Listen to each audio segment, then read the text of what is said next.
You're not gonna believe what happened when I tried to enjoy my own pool on my own property. It started like any regular weekend. The sun was out, it was blazing hot, and I figured, why not cool off in the pool? I pay for and maintain asterisk. But just as I was settling in with a cold drink, here comes Karen. Yeah, that neighbor. Clipboard in hand, sunglasses on like she's patrolling a military base. Next thing I know, I'm being told I violated HOA rules by using my own pool. Apparently, there's some new rule she claims gives her authority to fine me for not informing the HOA before using it. No warning. Just a fine in my mailbox the next day. It didn't stop there. She sent out an email blast to the entire community calling me non-compliant. I was shocked and honestly furious. So, I did what anyone would do. I locked the gate. If they want to play games, fine. But no one else was using my pool until this got sorted. That's when things really escalated. The board got involved, neighbors started picking sides, and let's just say, Karen didn't take kindly to being shut out. But what happened next? That's where things took a turn no one expected. So here's a little background. I've lived in this neighborhood for 5 years, and honestly, it was peaceful until Karen got elected to the HOA board last fall. That's when everything started to change. Suddenly, there were random policy updates showing up in our inboxes. Pool hours got shorter, BBQs needed approval, even holiday lights had to be pre-approved. No one else really cared enough to fight it, but I started noticing a pattern. These new rules only seemed to apply when she had a problem with someone. When I first installed the pool, I followed every guideline, paid every fee, and even got written approval from the previous board. But apparently, that didn't matter anymore. Karen claimed the HOA had revised the guidelines and now, homeowners were supposed to schedule their private pool use so it wouldn't disturb the community. I checked the bylaws, nothing, no such rule. Still, the fine came, and then the emails. She even walked her dog past my house every morning, just slow enough to stare through the fence. It was getting weird. So when I locked the gate and put up a sign saying private access, homeowner use only, things got real tense. A few days later, I saw a group of board members walking toward my backyard, clipboards out, and that's when I knew they weren't done yet. So the board shows up, Karen leading the pack, of course, with papers in hand and that smug look like she's already won. They stood just outside the locked gate, staring at the sign like it personally offended them. Karen taps her pen on the clipboard and says they're conducting a compliance check. On my property. No prior notice, no appointment, just showing up. I asked them politely to leave unless they had official business or paperwork. That didn't go over well. A few days later, I got another notice in the mail. This time it claimed that by locking the gate, I was restricting access to a shared amenity. That's when it hit me. Karen was trying to argue that my private pool was somehow community property. Total nonsense. I pulled out all the original documents from when I built it, permits, plans, HOA approvals, all clearly showing it was a private installation, but the board wasn't backing down. Meanwhile, some neighbors started whispering. A few even asked me if it was true that the HOA funded my pool, which is absolutely false. It was all out of pocket. It's like Karen was planting seeds, trying to turn people against me. Then one night, my security camera picked up something strange. Someone standing by the pool gate with a flashlight, just staring. No one said a word about it, but things were clearly getting out of hand. After that night with the flashlight at the gate, I knew this had gone way beyond a simple HOA dispute.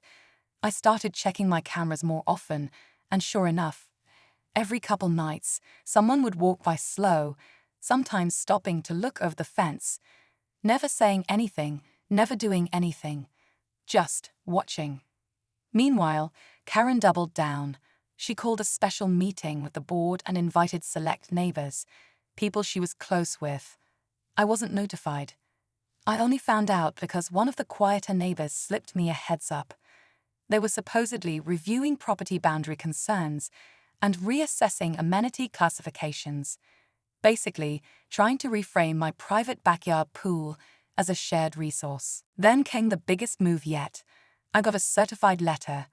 Karen had pushed for legal mediation through the HOA, claiming I was in violation of community integrity guidelines and hindering neighborhood access.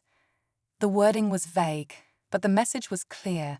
They wanted control over my pool, or they'd escalate. I couldn't believe it. That weekend, 3 board members showed up again. This time, with someone who looked like a contractor, or maybe a surveyor. They didn't ask. They just started measuring along the fence line. I stood there filming the whole thing.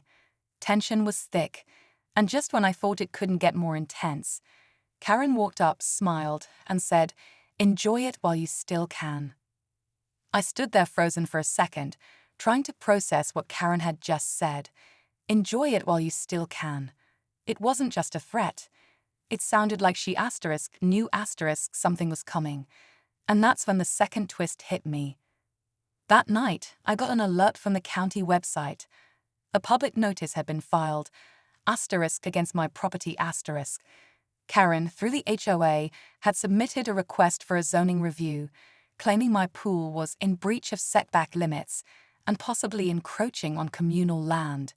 She wasn't just pushing HOA rules anymore, she was going through the county. If that review went through, they could force me to tear down part of the pool. I dug through every document, every blueprint, even called the original contractor who built the pool. Everything checked out. But Karen had found a tiny, outdated survey map from decades ago and was using it as leverage. It was a long shot, but it was just enough to freeze everything in place legally. Suddenly, it wasn't just about HOA fines or community rules anymore. It was turning into a legal battle. The stress kicked in hard. I couldn't sleep, constantly checking emails, watching the cameras, waiting for the next move. And then, just when I thought it couldn't get worse, a notice was taped to my door. Cease use immediately, pending review. The pool I built, paid for, and maintained, now off limits.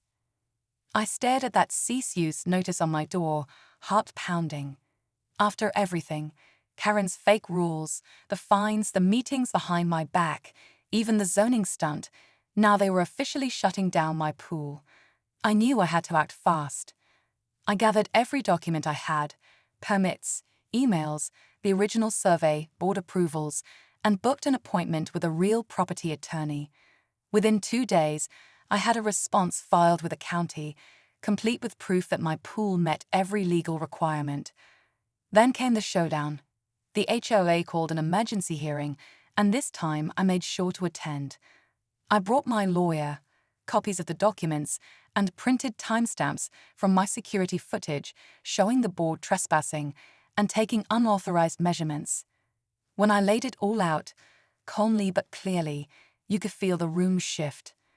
A few board members who had backed Karen suddenly got quiet. My lawyer pointed out the overreach, the false claims, and reminded them that using HOA power for personal vendettas could lead to serious legal consequences. The board had no choice. They dropped the zoning complaint, retracted the fines, and sent a written apology. Karen, she didn't show up to that meeting.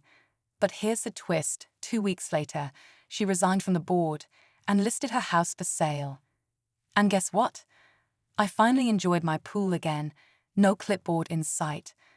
After everything, peace finally returned to the neighborhood.